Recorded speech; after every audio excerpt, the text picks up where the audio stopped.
Cool. Well, it's a pleasure to welcome to the podcast. It's Ryan Olson, aka Bacon Bob on Reddit, which is where we came across one another. Ryan, welcome to the show. Thank you, sir. Thank you, sir. Good to be here. Yeah, well, Excited this to is talk goalie stuff.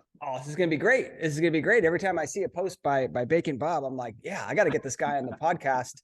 And here we are, like maybe 3 years later, or two or 3 years later. Yeah. My nom de plume has kept me fairly incognito, but you're outing me to the world. So All right, this is it. This is your big moment to come out to the lacrosse goalie world. Hundreds of people will be listening to this podcast, so this is gonna be great. Tell me a little bit about your lacrosse background. I'd love to hear that. Sure. So I grew up in upstate New York, just north of Syracuse. We had a little town, Fulton, blue collar town, Red Raiders.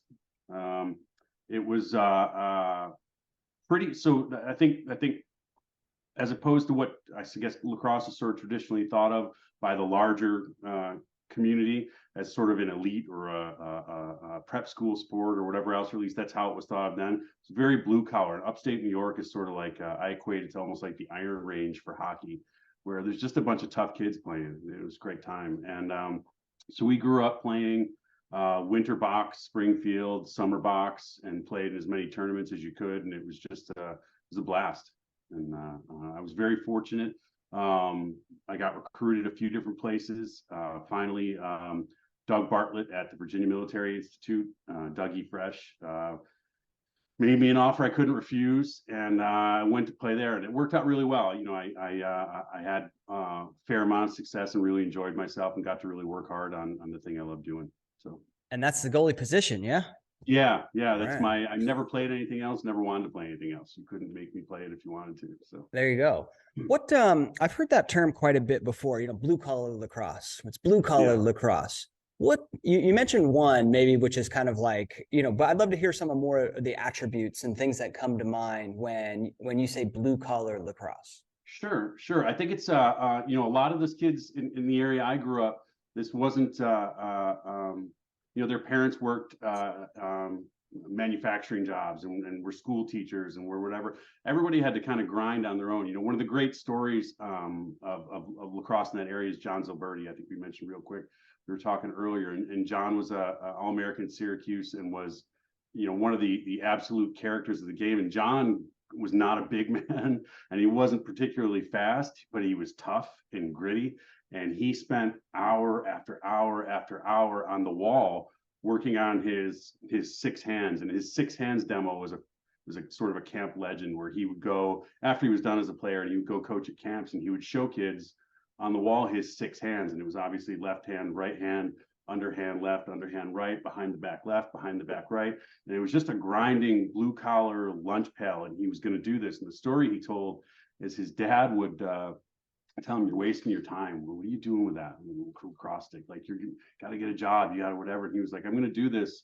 And it's going to pay for school, Dad. Don't worry about it." And he ground himself. He worked hard. And you see a lot of, I think, because everything was able to happen kind of off the radar. There wasn't YouTube and the internet and all these places to see kids, that they were able to sort of, you know, grind away at it and get really good quietly. And all of a sudden, a kid would just explode. You know, you're like, "Oh my gosh, look at this guy." Yeah. That's what I think of when I think of blue collar, like moving it over to lacrosse, is like this work ethic, right? Yeah. The work ethic. And not to say that, I don't know, white collar jobs don't work hard, but like there's a certain amount of like, I don't know, a different level to it of blue collar jobs, just the physicality of working hard, right? And showing up every day and having the right attitude. And, you know, like that story you just told of like, well, I'm gonna, this is a dream. This is what I'm going for. Right. I love that. Right. You know, that there was that used to be when lacrosse was, you know, much less popular. You had really three sort of hot pockets for play. You had upstate Syracuse area, you had Long Island, and you had Baltimore. And Baltimore was amazing players, amazing sticks, but tended to be more finesse. Long Island, they would, you know, it was very physical, really good players, very physical, tough. And upstate tended to be just blue collar lunch pail guys that were going to show up and grind. And that was sort of the identity of the region. So love it. So when you're learning the goalie position at a very young age, what are some of like the key lessons that stuck with you? Sure. So my older brother's 4 years older, was a goalie as well. He was a natural, just had that fast twitch. You put him in the goal and he knew what to do, like a duck in the water. He just took off, and you never had to really coach him much. I was not so fortunate, but I started younger. So I started about 10 years old, and the varsity coach where I grew up ran summer clinics for the youth program. He was building his feeder program and wanted to get kids approaching the sport the right way so that he didn't have to correct any bad habits or whatever when they got to him. So one of the things that even as a kid stood out to me was that the varsity coach would spend hours working with 10-year-old goalies, me, on footwork, on body positioning and footwork. Before you cared about the stick, before you worried about the stick, he would spend all this time working on stepping to the ball and attacking the shot, moving yourself into it, as opposed to that hockey goalie sort of everything's lateral movement, whatever. He did a lot to push away from that, and taught sort of like I said, an attacking style of play where you're always moving at the ball and you're moving your body into the ball. And it was something you could really build on, because as your stick developed, and that comes along later, the hand-eye coordination, but you were able to be a pretty good stopper even beforehand. And then when the stick would come around and your hand-eye would improve and you'd get better at tracking the ball and that kind of thing, you could really take off. It was it sort of was a rising tide. Yeah. That footwork piece, so important, right? Because I don't know, like a lot of goalies start with a stick for and just start making saves and like jump right into it, but for good reason, right? I mean, that's fine.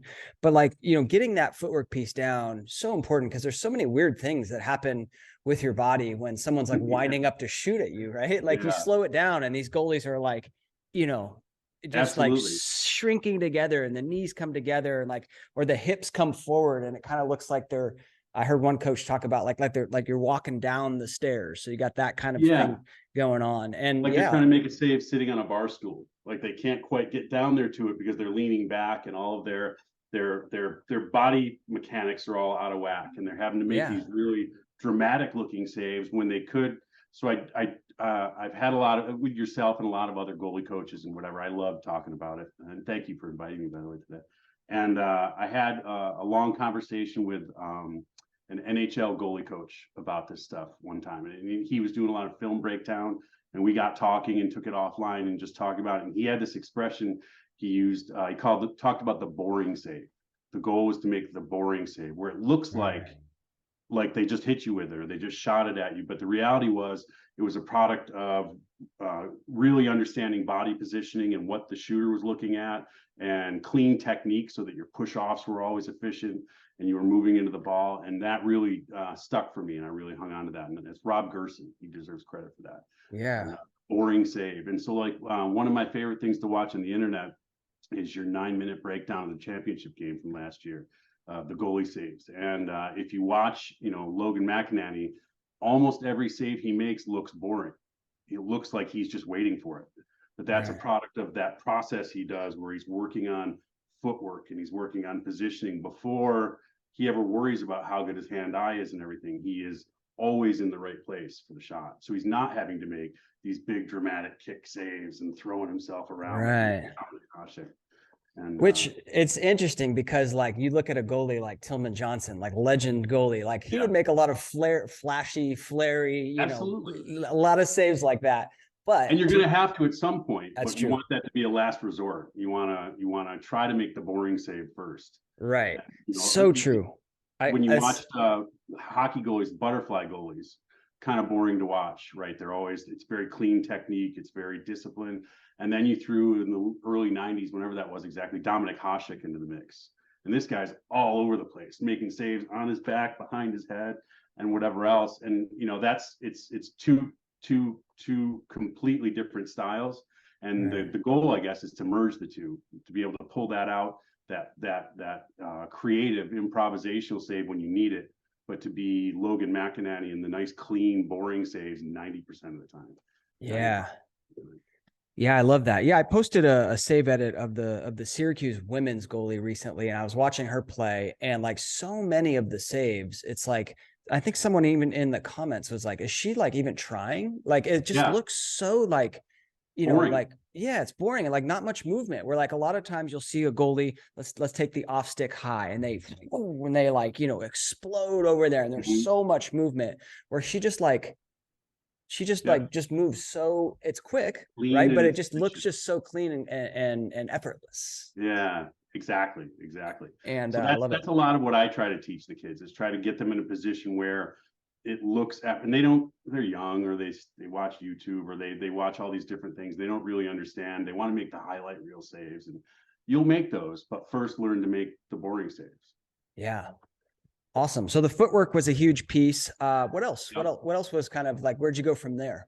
So our high school coach wouldn't if you couldn't deliver an outlet on the run, clean, it was that Syracuse style of play, up and out. As soon as there's a shot, the middies are gone, and they're just looking over their shoulder, and you're moving. So that the clearing and being able to clear the ball efficiently and effectively, consistently every time was huge. And when I got to the college level, I'd gotten drilled so hard on fundamentals. I was an undersized goalie. I started college at 17, and I hadn't grown yet, really. I think I was maybe 5'10", 5'11", whatever.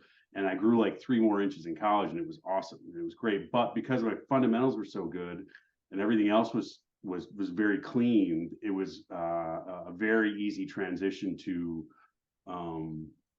what's the right word? I guess starting to bully shooters around, because they're all of a sudden at a disadvantage now, and all the things you've learned and accumulated along the way carry over once, and then you can start making the dramatic saves when you need to, and whatever else. But so the clearing the ball consistently and efficiently is huge, and I it's another one I work on with kids a lot, where you spend all this time and effort to get good at stopping the ball, and then you can't clear it consistently, like stick throws in the dirt, or they the pocket is tennis racket or fish net, and they can't do anything with it. And we spend a lot of time working on that too. Yeah, the pockets nowadays, and the sticks nowadays for that matter, are a lot better than I'm sure what you played with back in the day in terms of like different. The Eclipse is still the go-to. The Eclipse is still a great stick. The Eclipse 2. Yeah, the Eclipse 2. But did you Yeah. By the way, the Eclipse 3 is coming out pretty soon. So have you taken a run with it yet? I have not. So but I know college goalies who are like, they gave it to college goalies to demo. And so they give me like inside little tips, and like they say it's really cool. What's the differentiator? Lighter? Yeah. Well, I think it's the same weight, but it's a little bit stiffer, right? So I don't know how, like, the Eclipse 2 is one of the stiffer heads. So like when the ball hits the plastic, right, it doesn't deform as much. Like you get a piece of the plastic on it, and it like holds as opposed to folding over. Yeah. And then the throat, I guess, is a little more comfortable. A lot of goalies nowadays like to grip the throat. I was always like, I never did that. I put my top hand like kind of touching the plastic, but not gripping it. Okay. I don't know how you whatever works, right? The number one goaltending is whatever works for you. There you go. I was always so I did a lot of I was always stealing from other sports. I was always stealing things I saw other sports doing and whatever. So when you watch baseball, these catchers are paid a lot of money to make sure the ball never gets past them. And so you watch the way they kind of fine tune. And one of the things I see with a lot of young goalies, and even college goalies to this degree, I see the stick up here. They're ready position. The stick's way up here, and that's okay. Whatever works, do it if it works. My thought was bring it to a more central place, so that it's always more or less equidistant or close to. Yeah. That you're moving to the shot, and it's not dead center because you wanted it here. But I was always right. My hand was up on the plastic because I wanted to be an extension of my hand. So that I find when goalies have the stick really high. And I'm with you, whatever works, right? But I find as a like a general statement, when they have the stick really high, the first move is in. Exactly. Right. Exactly. And so like if the first move is in, that you're not going to make as many saves. You can't go in and out. You got to go directly to the ball. And so why not just start right there and then go right to the shot? I mean, that goes back to that comment of making effortless saves, right? Efficient, right? If there's an extra motion to it, get rid of it. Right. And that goes for footwork too. You'll see the kids that sit on their heels, even if they do manage to get themselves in a position to step to the ball, their first step is a rocker step where they come back and they get the dig, and then they push off that. Why not get yourself in the ready position, the forward weight shift already, and then you just flow to the ball. Yeah. Love it. There's a couple, every time someone posts on Reddit and you see the same questions over and over, but you've got, sort of a nice, I don't know, it's kind of like a blog post that you wrote out and yeah, I've got 6 or 7 of them. 6 or 7. I want to help goalies. I love my goalies. Got to help them out. Love it. Yeah. It's a small community and I'm glad you are helping them out. It's kind of what Lax Goalie Rat is all about. So glad to have you here. The philosophies, or like the main things that you teach, I think there was 3 simple things for new goalies.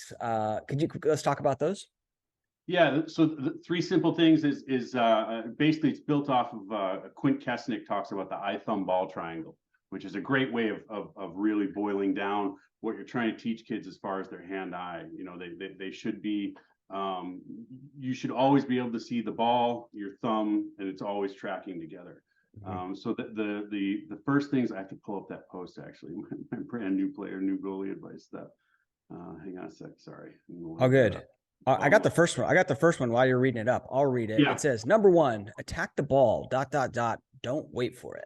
Right. So you see a lot of young keepers, they get set up and they're very passive. They're very waiting for the ball, and they'll try to stab in there and grab it with their stick real quick, and they'll try and they haven't incorporated how active the position is. They see it as a very passive thing.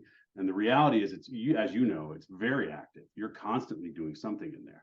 And when the shot comes, you need to be attacking the shot. Go at it. It's, I think, one of the biggest early misconceptions that you can help a kid with.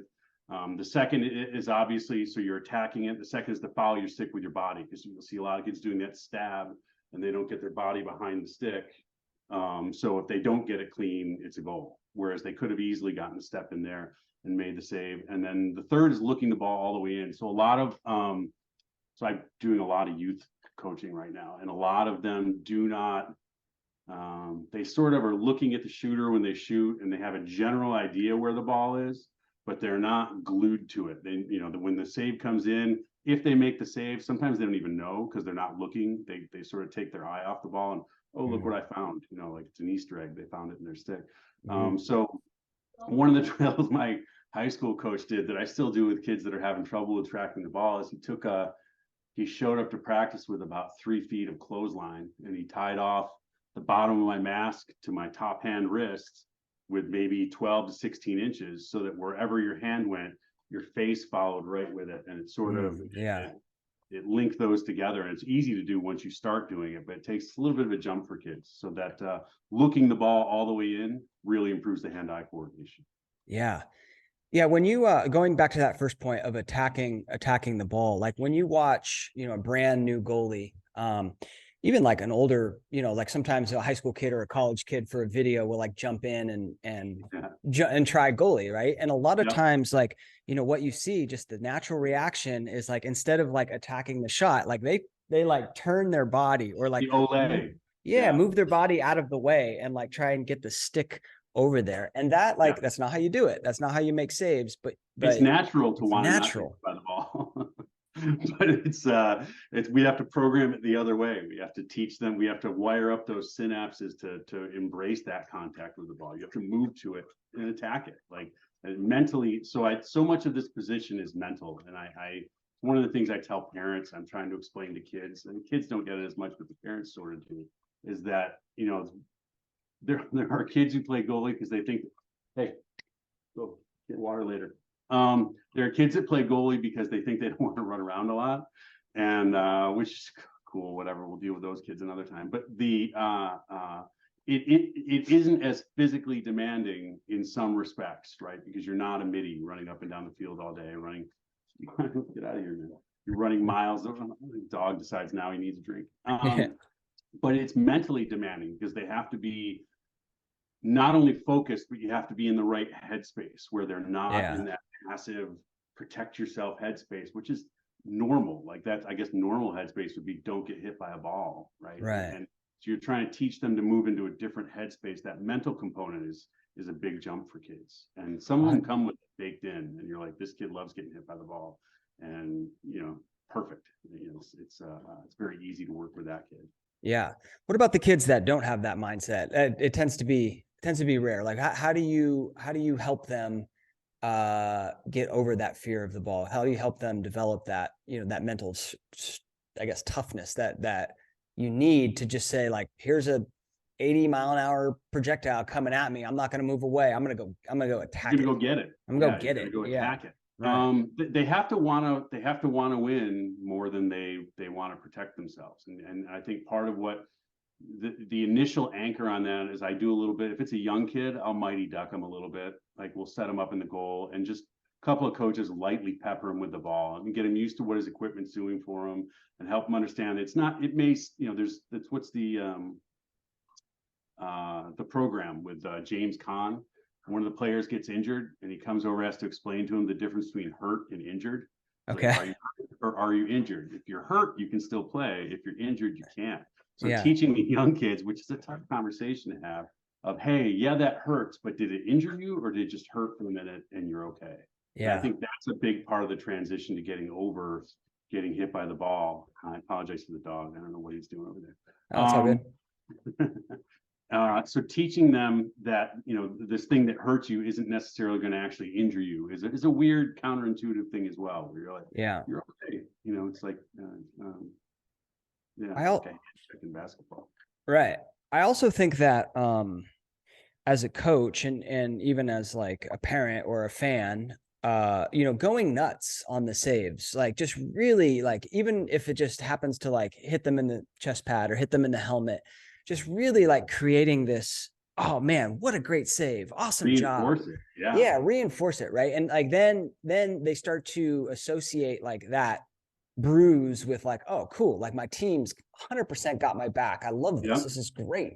Neurons that fire together wire together. When you get them to fire together, they will eventually wire up, and it will be a positive thing when they get hit. But there you go. Neuron. I think I've heard that before, but not in a long time. Neurons that fire together wire together. Beautiful. Yeah.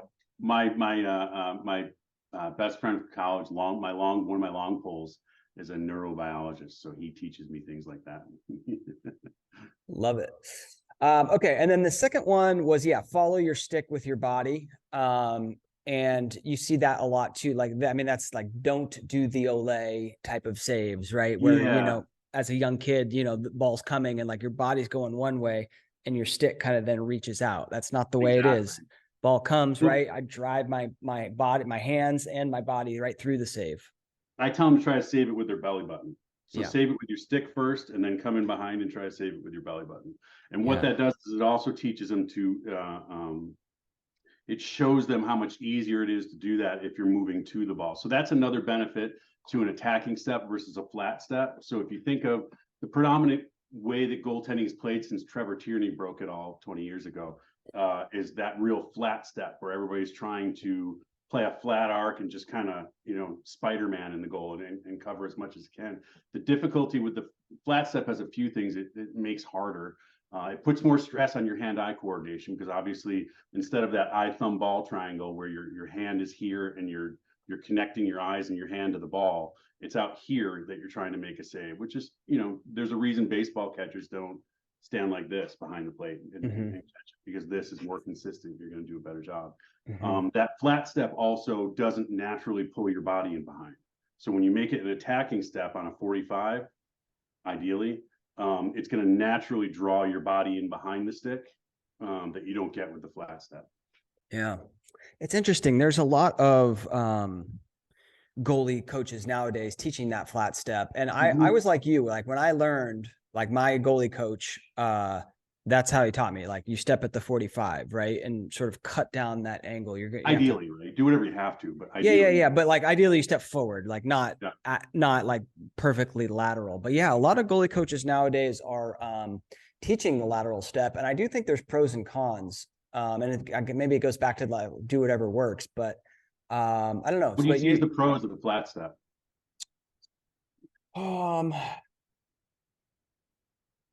More time, like just more time to like that extra, that extra fraction of a second.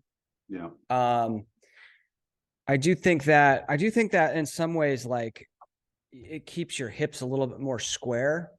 I don't know. It kind of depends on how you're stepping, but I could see, like, if I'm going to step at an angle, going forward, like on my off stick, right? Maybe my hips open up a little bit and I get a little smaller. Yeah. I don't know. I'm still very much like when I coach kids that are just starting out, I'm very much like the attack mindset. Oh, good. I mean, good. It's my personal thing, but yeah. Yeah. So my confirmation bias is popping out there. There you go. Great. That's good to hear. It also, you know, your body mechanics, if you think of the way your body moves, there's all of it's working together, right? And the to clean up that step, that attacking step, it's actually a lot easier than it seems. It starts with the ready position, and the kids that sit back on their heels or midfoot are almost unable to step at the ball without that first get ready movement that they do first, where they shift. So I work with kids, and I'll get them in their stance, and I'll tell them to freeze like a statue. And then at the small of their back, I'll push forward. And as they kind of creep forward, you can see their feet getting ready to move to catch themselves from falling, so they don't, you know, and their feet want to go so that they take that one quick step to keep themselves from falling forward. And right there is where the best footwork is. If you can find that spot where you can stay right on the edge of having to take that catch yourself step. Yeah. And this making sense? Am I kind of going a little bit out in the weeds on this? No, I got you. I'm with you. You know, and then it's as quick as the lateral step, but it's still bringing you into the ball, right? It's still attacking the ball. It's kind of I don't know, one of my own little things, I guess. Yeah. Talking about footwork, one of the things I've been very, I don't know, like I just love is something I learned from Galloway. He calls it the hop. And yes, I love the hop. You do? Okay. And yeah, I mean, just like it's that little like, and other coaches call it patting the feet, but it's just that little like, you know, sort of balance to like get your most athletic stance. You're in your most athletic stance. I do that all the time with keepers. I'll be okay, good. Yeah, because it gives them the feel. It gets them in there. I like to wait a little bit further forward than the hop naturally puts you in, but the hop is 95% there for my own personal taste. But if you can just get the weight a little bit further forward, it'll give you a little quicker step. Yeah. And especially when you're moving around the arc, right? Because it's really hard to like go pipe to pipe or go from the pipe to top center and just land and be naturally balanced. So what are your tricks for going pipe to pipe? What do you teach? Do you have any cheats? Well, I played basketball growing up. So like mine's like a basketball move. It's like a drop step and then like a crash step. Yeah, like a drop. I call it a drop step, but like, you know, you kind of open up your hips and like, you know, kind of get your hips going in that direction. And then a jump stop, which is like a basketball move, you know, where you like kind of like come to a jump. And then if you need to like into your ready position. Yeah.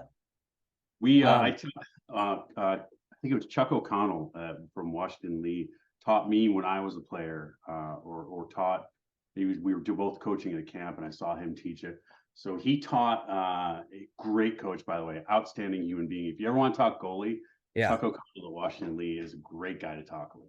I'll look him up. Chuck O'Connell? One of my favorite people. Yep. Yeah. And so he taught, if you think of being set up on the, you know, if you're in the 6x and you're on the near pipe here and you've got to get cross crease, he taught an actual drop step into the goal, like a full, whatever your arc is above the goal line, almost that below the goal line to the center. I like that.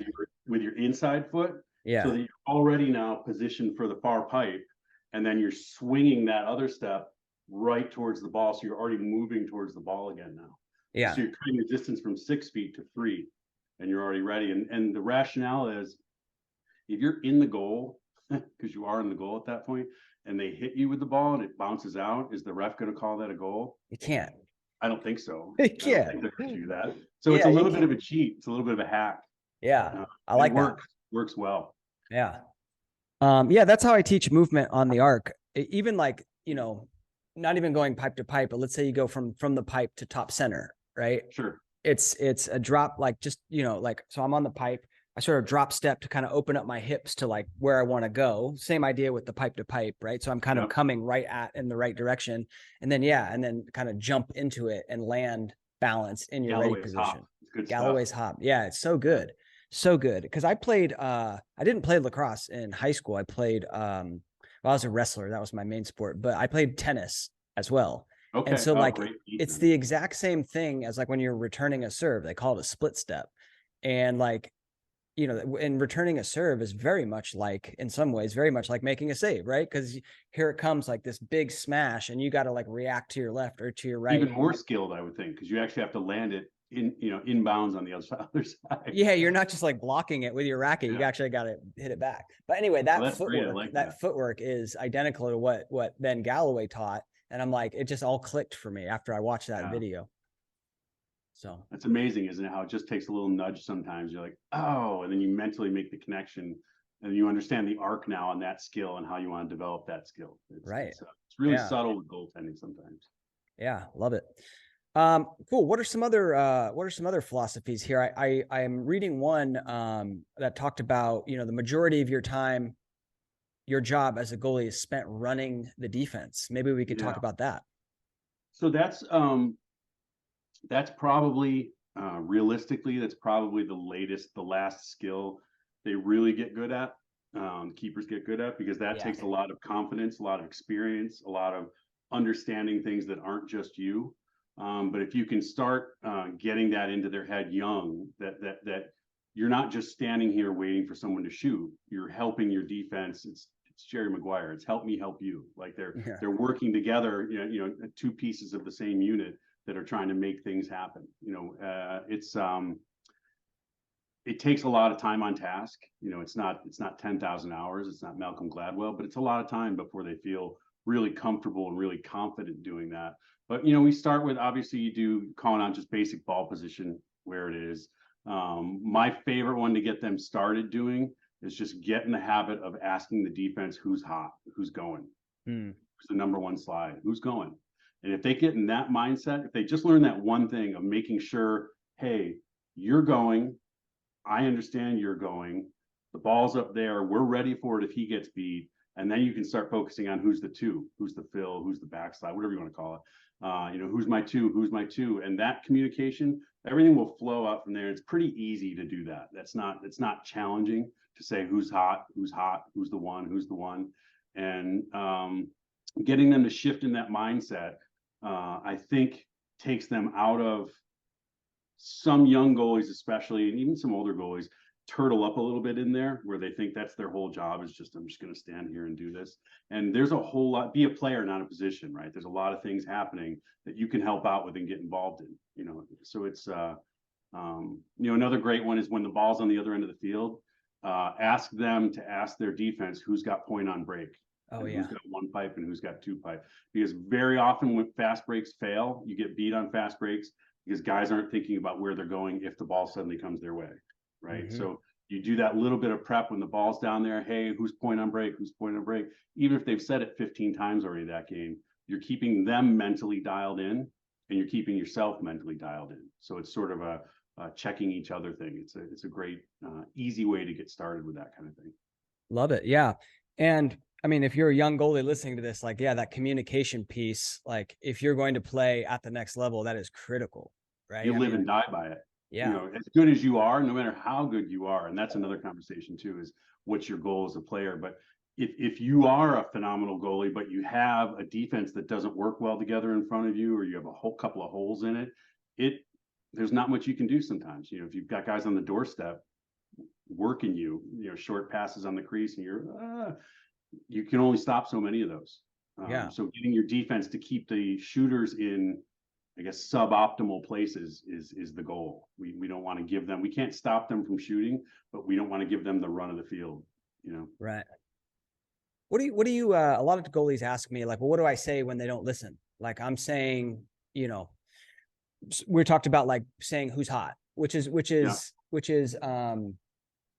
you know, I think ultimately as a goalie, you want to get to the point where you understand like the defensive strategy so well that like, you don't need to ask. You can, you know, I know like so-and-so's hot based on where the ball is and where everyone. I want them to tell me so I know that they know, though. That's the point of that communication. I got you. Not so much for me. I want to make sure they know that they're hot. Like, you know, Damon, you're the one. You know that you're going. He gets beat.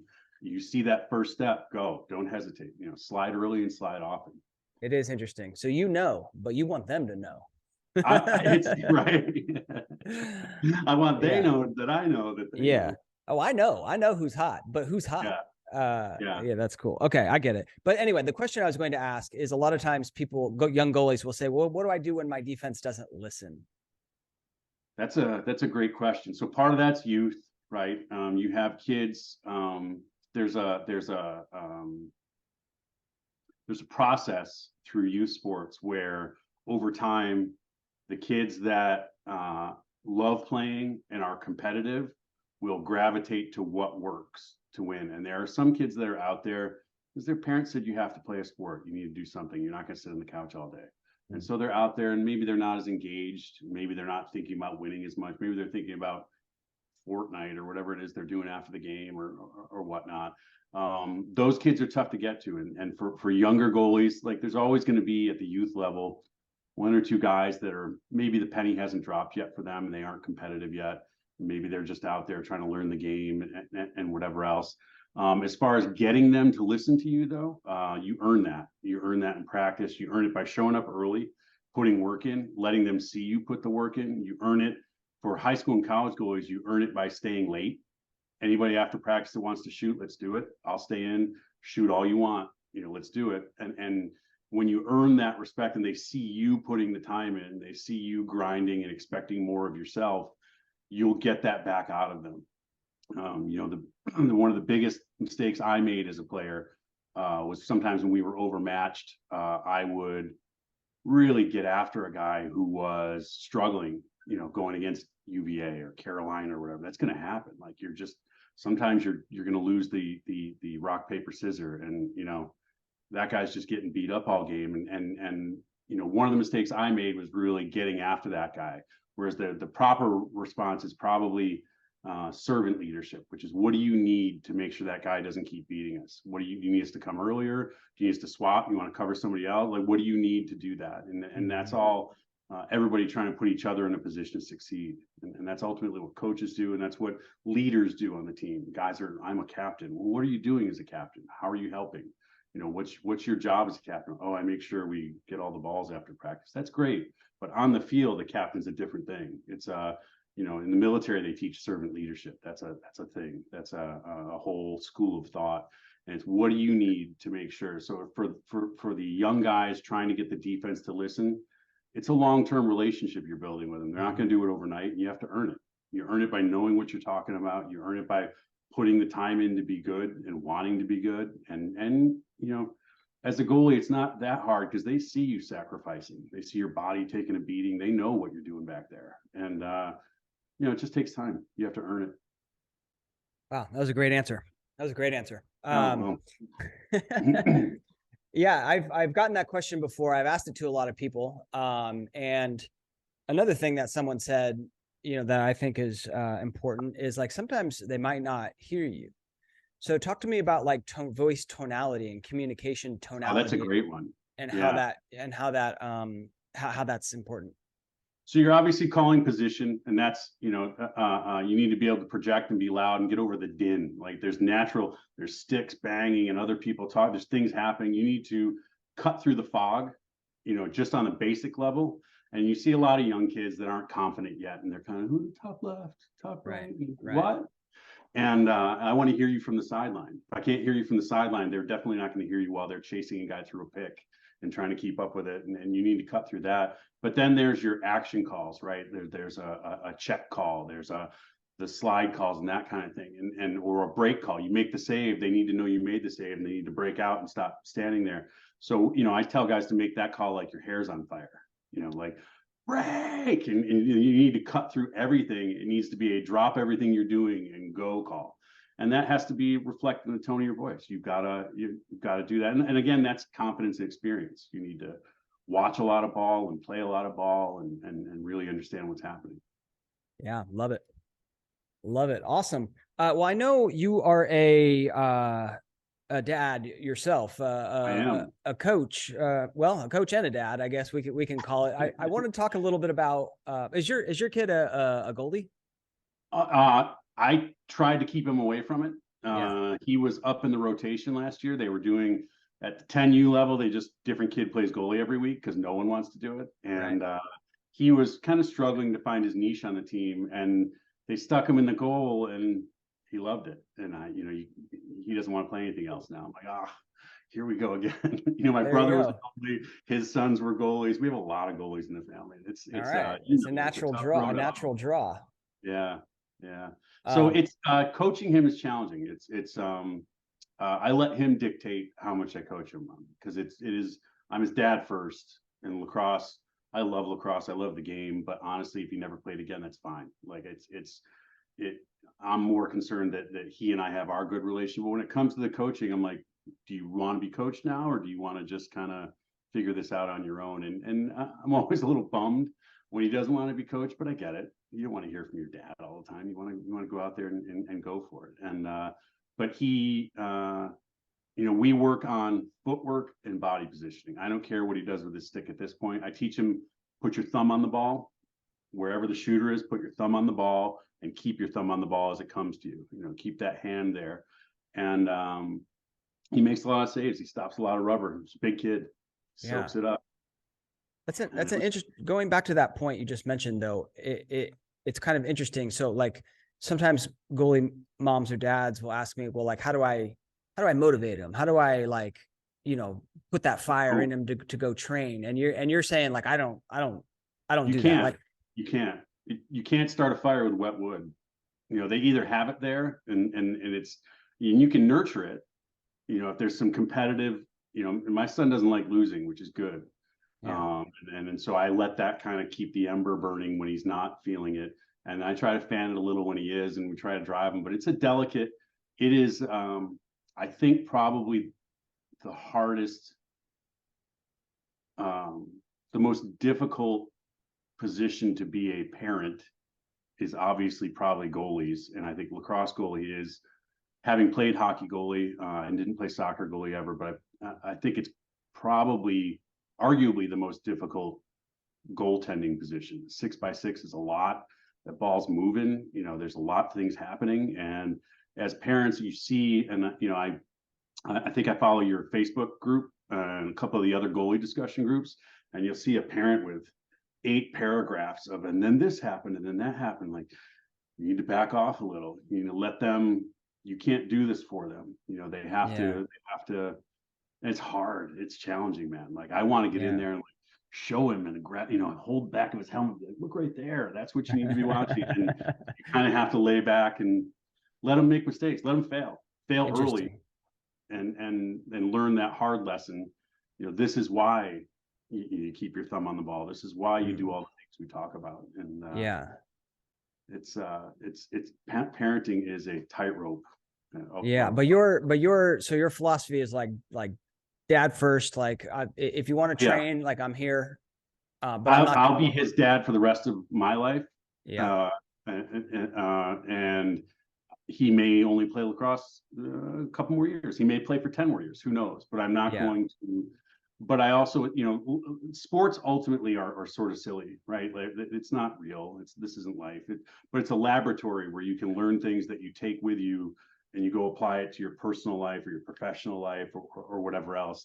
And if he learns how to survive failure and how to survive a tough day, he had a day a couple weeks ago where he didn't make a single save. He got lit up, and I've been there.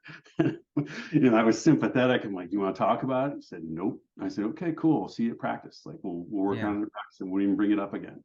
But sports are really just a laboratory to learn about hard work and to learn about being fundamentally sound and to learn teamwork and how to work well with others, and all these things you build from sports that you pick up and lift, and it carries you through the rest of your life. It's the friendships you make and the relationships you have and all of it are not only enriching, but sometimes set you up for success in some respects. I don't care if lacrosse never quite clicks for him, that's fine, but it seems like it is, and he's enjoying it. So that's a cool point, that like, and it's something I've talked with a few goalies, including Trevor Tierney, of like, he's just saying how like lacrosse goalie is such a great like vessel, such a great vehicle for learning all of these great like life skills that you're going to use. I mean, and it's trial by fire. Like you get thrown in there and you learn leadership and you learn how to overcome setback. And you learn it by making mistakes sometimes. You know, you Totally. learn by making big mistakes sometimes. You know, Totally. and it's not always pretty. And then one of the things I see, and part of the reason I spend so much time trying to help out kids on Reddit is that you see a lot of parents and you see a lot of kids looking for a quick answer. They want a quick fix, and they want to, how do I, you know, I'm 12, I'm not shooting 90 miles an hour yet. How do I do that? And you're like, Yeah. settle down. Like, are you even hitting the goal? You know, like, what's your process? What are you doing? And I want to give the goalies and give these kids a process and help them understand that anything you're going to be really great at is not going to happen overnight. It's going to be, it's commitment. It's time on task. It's putting in quality time on it. It's garbage in, garbage out. If you show up to practice and you kind of go half speed or you goof off or whatever else, you're not going to get everything out of it that you could. Yeah. And, you know, one of the things I give to my older goalies, the high school and up, is you show up to practice like it's a game every day, and you go at practice like it's a game. And if you can house your buddy who's an attackman every day, do it, you know, and make him, it's steel sharpens steel kind of thing. Like, you need to embrace that mental process of always approaching the game that way. And then when you get to game day, it's easy, you know, because that's just your normal. You show up and have fun, and your energy level's right, and your fundamentals are good because you've been putting the time in. Yeah. You know, even Michael Jordan used to preach fundamentals, and he was one of the most gifted athletes, you know, maybe ever. He still talked about fundamentals constantly. When he had a chance to work with kids or coach, it was fundamentals. Right. Right. So, sticking with the topic of, like, you know, parenting, the lacrosse goalie position can be very stressful. For the goalie, right? You know, you got all this pressure on you. Like, sometimes they give up a goal and they feel like, oh man, like I let the team down. How do you help, you know, your son manage that stress? We have I didn't invent it. I forget who I stole it from. Everything I have, all this stuff is stolen from somebody. I didn't invent any of this. Same here. Same here. Never had an original idea in my life. You know, we never lose. We win or we learn, and that's it. We never lost a game. We either win or we learn a lot or we learn a little, but we're always learning or we're winning, and that's it. And yeah, I think it's all in how you frame it.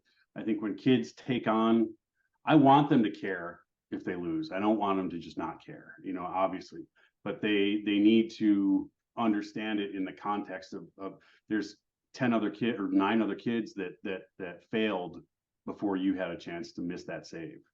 You know, it's never happens in a vacuum.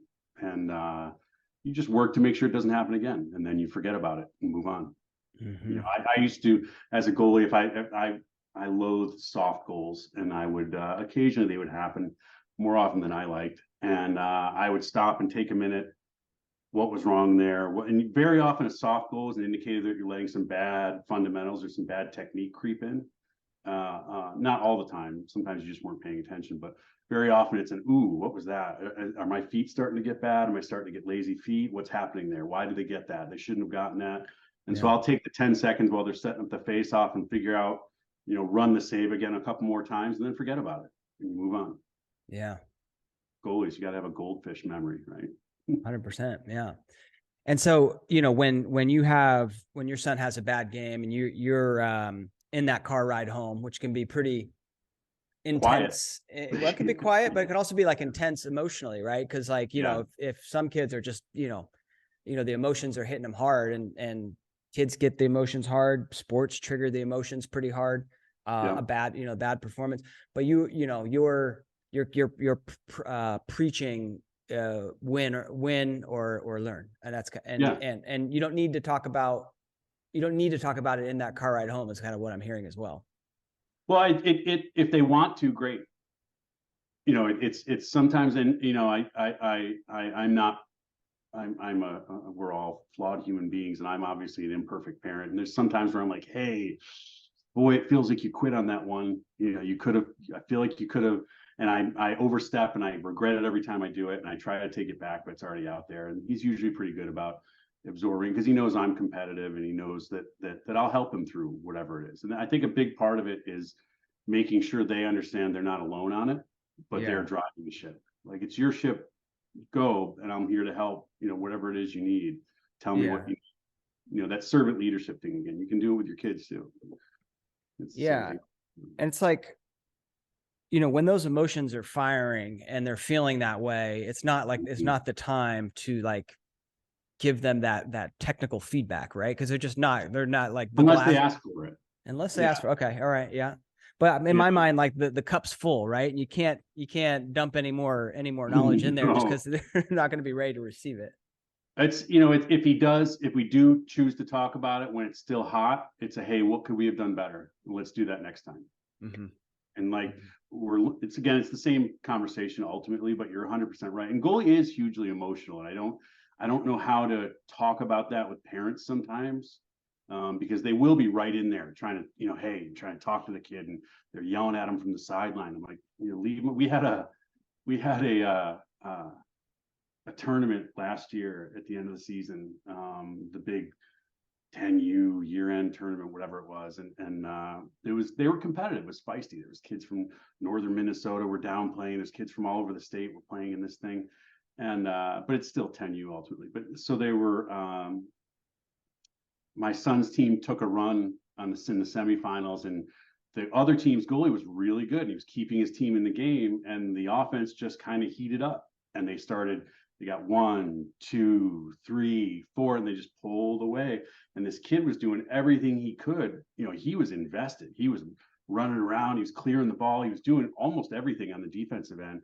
But as the score pulled away, his emotions got away from him. And I think it was after the 5th or 6th goal, he's on the field crying hot tears, and they're facing off again. And I was like, oh, this is gonna. So I called a timeout, and I went out and talked to the other team's goalie. And I was like, hey, man, you're the whole reason your team's in this game. You're good. Like, this is going to happen. This is goaltending. You're going to get run sometimes. It sucks.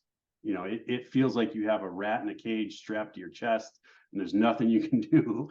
And sometimes you're just going to get run. It's not your fault. Sometimes the other team's just hot, and there's no good answer. I've been run. When I was in college, I got run a couple times. UVA did us dirty a lot. And, oh yeah, it happened to us all. I remember. Yeah. I played at Cal, right? We played Michigan, who's now a D1 program, but they were best helmets in the game. Yeah, they're amazing helmets.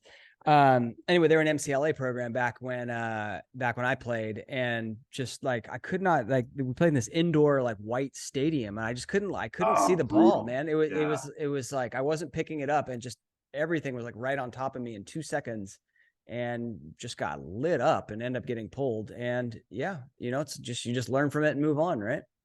You're never as good as your best day. You're never as bad as your worst day. Yeah. The reality is somewhere in between. My first, it took, I was very fortunate where I played college ball, had a history of very good goaltending. There were four or five other goalies on the team that you had to beat out to get the spot. So it was maybe 2/3 of the way through my freshman year, halfway through before I got my first start.